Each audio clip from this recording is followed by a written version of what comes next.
Audio Jungle.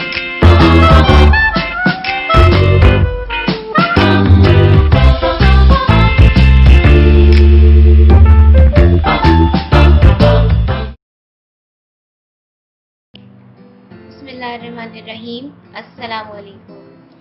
आज मैं आप सबको अपने किचन में मज़ेदार टिटकारेदार किस्म का एक भुना गोश्त बनाना सिखाऊंगी। भुना गोश्त बनाने के लिए मेरे पास इंग्रेडिएंट कुछ इस तरह से है। मैंने 3 पाव यहाँ पे बीफ लिया है, हड्डी वाला गोश्त है। आप चाहे तो बगैर हड्डी के गोश्त में भी बना सकते हैं। 3 मीडियम साइज की प्याज को मैंने इस तरह से स्लाइस करके रख लिया है। 3 मीडियम साइज के टमाटर लिए हैं और इसको चॉप कर लिया है मैंने। हाफ कप दही है मेरे पास। 2 टेबल स्पून अदरक लहसुन का पेस्ट है। 1 टीस्पून कुटी लाल मिर्च है। 1 टेबल स्पून पिसी हुई लाल मिर्च। हाफ टी स्पून हल्दी है। 1 टीस्पून नमक और 1 टेबल स्पून धनिया है पिसा हुआ। 2 दालचीनी के टुकड़े हैं। 2 बड़ी इलायची है। 3 हरी इलायची है। 4 अदद लौंग है और हाफ टी स्पून पिसा हुआ गरम मसाला है। 1 टेबल स्पून के करीब यहाँ पे मैंने अदरक को इस तरह से जूलियन कट करके रखा हुआ है। 7 से 8 अदद मेरे पास पतली वाली हरी मिर्चें हैं। 4 टेबल स्पून हरा धनिया है जो मैंने चॉप कर लिया है और 1 लेमन है।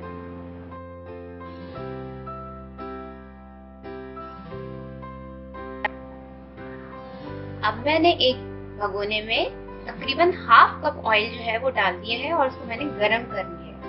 जब ये थोड़ा सा हीटअप हो जाए ऑयल, तो आपने जो प्याज स्लाइस करके रखी है इसमें ऐड कर देनी है। मैंने प्याज को जो है वो फ्राई नहीं करना है कि आप लोग कहीं इसको गोल्डन फ्राई करना समझेंगे। मैंने जस्ट इसको इतना फ्राई करना है कि ये नरम हो जाए, थोड़ी सी ट्रांसपेरेंट हो जाए, ऐसे कलरलेस हो जाती है ना थोड़ी प्याज, इस तरह से इसका कलर हो जाए। तकरीबन 7 से 8 मिनट तक मैं इसको इसी तरह से फ्राई करूंगी।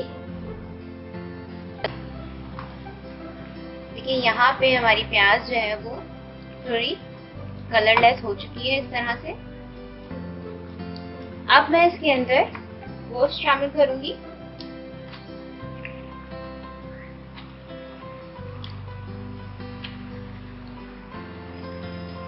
और उसके बाद इसको इसके साथ हल्का सा फ्राई करूंगी।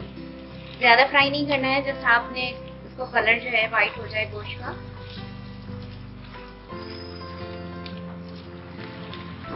इस तरह से।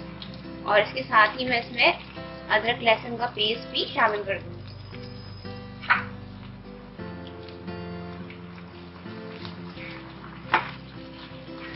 और अब मैं इसको अच्छे तरीके से थोड़ा सा मिक्स करूंगी ताकि अदरक लहसुन पेस्ट और जो है वो हमारे गोश्त की जो स्मेल होती है वो खत्म कर दें। लेकिन गोश्त का कलर चेंज हो चुका है, ये वाइट हो चुका है। अब मैं इसके अंदर स्पाइसेस ऐड करूंगी। सारे स्पाइसेस मैंने इसमें डाल देने हैं और इसको भी इसमें मिक्स करना है। साथ ही साबुत गरम मसाला जो था वो मैं शामिल करूंगी। पिसा हुआ गरम मसाला अभी नहीं डालना है और इसको मिक्स कर देना है।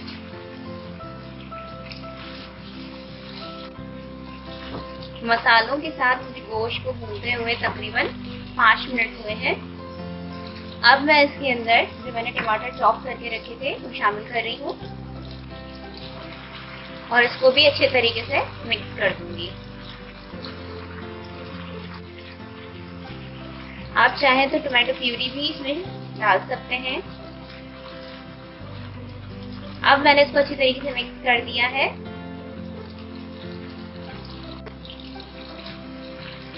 मिक्स करने के बाद अब मैं गोश्त गलने के लिए तकरीबन 2 ग्लास पानी जो है इसमें शामिल कर रही हूँ।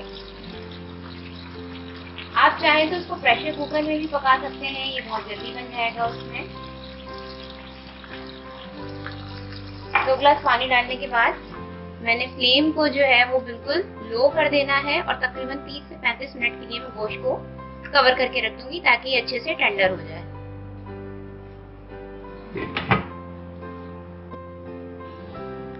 चले जी, आधा घंटा हो चुका है। अब मैं गोश्त चेक करूंगी कि ये गल गया है या नहीं।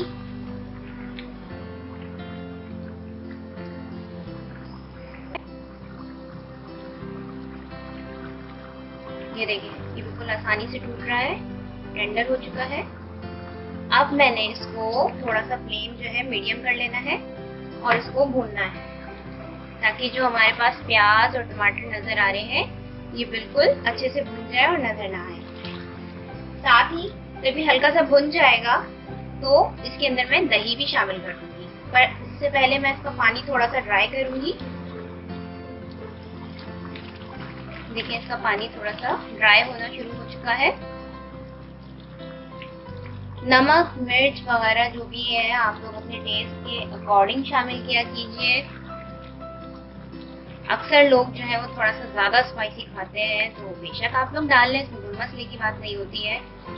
प्लस ये कि जरूरी नहीं है कि ये जो भुना गोश्त है आप बीफ में ही बनाएं, आप मटन भी यूज कर सकते हैं और चिकन भी यूज कर सकते हैं, प्रोसीजर सेम होगा, कोई भी मतलब जो है चेंजेस नहीं होंगे। अच्छा, अब मैं देखिए पानी थोड़ा सा ड्राई हो गया है, तो अब मैं इसके अंदर दही शामिल कर दूंगी। मैंने दही को फेंट लिया था, फेंट कर मैंने दही इसमें शामिल कर दिया है और अब इसे मैं अच्छे से मिक्स कर लूंगी।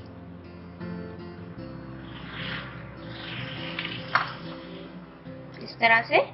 और अब मैं अपना फ्लेम हाई करूंगी और हाई फ्लेम पे इसको भूनना शुरू करूंगी, क्योंकि गोश्त हमारा डन हुआ हुआ है, हमें इसे गलाना नहीं है। जस्ट अब मैंने इसको दही के अंदर पका के पानी को ड्राई कर लेना है। देखिए, यहाँ पानी जो है दही का भी ड्राई हो गया है तकरीबन, थोड़ा अभी इसमें बाकी है। अब इस स्टेज पे जो मैंने हरी मिर्चें निकाल के रखी थी वो इसमें मैं शामिल कर दूंगी। मैंने देखिए इसका ये जो है इसका ऊपर का हरा पार्ट ये मैंने अलग नहीं किया, क्योंकि ये बिल्कुल ग्रीन है। जब ये इस तरह से ग्रीन हो तो आप भी इसको अलग ना किया कीजिए, इससे बहुत अच्छी खुशबू आती है और टेस्ट भी बहुत अच्छा हो जाता है। हाँ, अगर जैसे काला हो जाता है थोड़ा खराब सा, तो आप बेशक रिमूव कर दें उसको। अब मैंने इसमें हरी मिर्ची शामिल कर दी है और अब हरी मिर्ची डाल के मैं इसको दोबारा से भूनूंगी, ताकि जो हमारा दही का पानी जो रिमेनिंग है वो भी ड्राई हो जाए। देखिए, मजीद पानी इसका ड्राई होता जा रहा है आहिस्ता आहिस्ता। अभी आप लोगों ने ये सोच के इसको नहीं छोड़ देना है कि जनाब हम तो इतनी ही ग्रेवी इसकी रखेंगे और हमने इसको ज्यादा नहीं भूनना है। आपने भूनना इसको कम्प्लीटली है, उसके बाद आपने जितना इसको लूज रखना है उस हिसाब से उसमें पानी डालें। वैसे भुना गोश्त जो होता है वो थोड़ा ड्राई ही होता है, लेकिन आप लोगों की मर्जी है।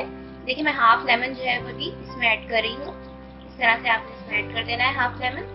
चाहे तो आप पूरा भी डाल लें, अगर आप ज्यादा खटास पसंद करते हैं तो आप पूरा नींबू डाल लीजिए। देखिए, ये कम्प्लीटली भुन चुका है, मजेदार सी खुशबू आ रही है बड़ी जबरदस्त सी मसालों की और हरी मिर्च की।